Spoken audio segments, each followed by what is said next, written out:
Hello everyone, আসসালামু আলাইকুম। আশা করি সবাই অনেক বেশি ভালো আছেন। আলহামদুলিল্লাহ, আমিও ভালো আছি। কেক খেতে কে না পছন্দ করে বলেন তো দেখি? সবাই পছন্দ করে, সে হোক বুড়ো বা বাচ্চা। আমার তো পেস্ট্রি কেক ভীষণ পছন্দ, স্পেশালি চকলেট কেক যদি হয়ে থাকে।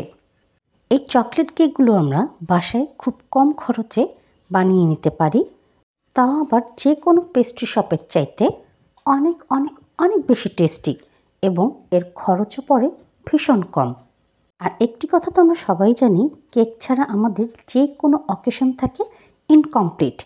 ভিডিওটি যাতে বড় না হয়ে যায় আর বোরিং না হয়ে যায়, তার জন্য আমি আগেই কেকের স্পঞ্জ তৈরি করে সেটিকে 3টি স্লাইসে কেটেও রেখেছি, এমনকি হুইপও বিট করে রেখেছি। যদি আপনারা আমার কেকের স্পঞ্জ বানানো দেখতে চান তাহলে অবশ্যই আমি আপনাদের সাথে শেয়ার করব। আমি এখানে প্রথমে একটি কেক বোর্ডের উপরে দিয়ে নিয়েছি বিট করা হুইপ, তার উপরে দিয়ে দিয়েছি 1 স্লাইস কেক। এই কেকটিকে আমি সোক করে নিচ্ছি সুগার সিরাপের মাধ্যমে, তাতে করে কেক অনেক বেশি সফট এবং ময়েস্ট হয়ে যাবে। তার উপরে আমি দিয়ে দিয়েছি বিট করে রাখা হুইপ, আর একটি প্যালেট নাইফের সাহায্যে আমি হুইপগুলোকে খুব ভালো করে কেকের উপরে স্প্রেড করে দিচ্ছি, যাতে করে ইভেনলি কেকটি কভার হয়ে যায়। কেকের প্রথম লেয়ারটি হয়ে যাওয়ার পরে আমি একে একে 3টি লেয়ার সেম একই প্রসেসে কভার করে নিব। Please subscribe to my channel and press the bell icon, তাহলে নোটিফিকেশনটি সবার আগে আপনার কাছেই যাবে আর ভিডিওটি সবার আগে আপনি দেখতে পাবেন।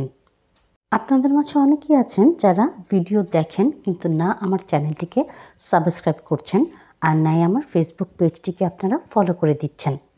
আপনাদের কাছে আমার একটি হাম্বল রিকোয়েস্ট, প্লিজ আপনারা সবাই আমার ইউটিউব চ্যানেলটিকে সাবস্ক্রাইব করে দিবেন আর ফলো করে দিবেন আমার ফেসবুক পেজটিকে। এবার আমি কেকের সাইডকে খুব ভালো করে কভার করে দিচ্ছি হুইপ ক্রিমের সাহায্যে একটি প্যালেট নাইফ দিয়ে, আর কভার করে ফেলার পরে আমি একটি স্ক্রাপারের মাধ্যমে ক্লিন করে দিচ্ছি কেকের সাইড ও কেকের টপকে। এবার কেকের অর্ধেকটি অংশ আমি হোয়াইট চকলেট গানাশ দিয়ে কভার করে নিচ্ছি। একটি প্যালেট নাইফের সাহায্যে আমি স্প্রেড করে দিচ্ছি চকলেট গানাশগুলোকে, আর এবারে বাকি অংশটি আমি করে নিচ্ছি ডার্ক চকলেট গানাশ দিয়ে। প্যালেট নাইফের সাহায্যে এবারও স্প্রেড করে দিচ্ছি। Please subscribe to my channel and press the bell icon. এবার 1M নোজেল দিয়ে আমি কেকের মাঝখানে রোজ তৈরি করে নিচ্ছি। Please like, comment, share more and more, তাতে করে আমি অনেক বেশি মোটিভেট হয়ে যাই, আমার ভিডিও বানানোর আগ্রহ অনেক বেশি বেড়ে যায়, আর সেই ভিডিওগুলো আমি আপনাদের সাথে শেয়ারও করতে পারি। 6B নোজেল দিয়ে আমি কেকের বর্ডারটি তৈরি করে নিচ্ছি।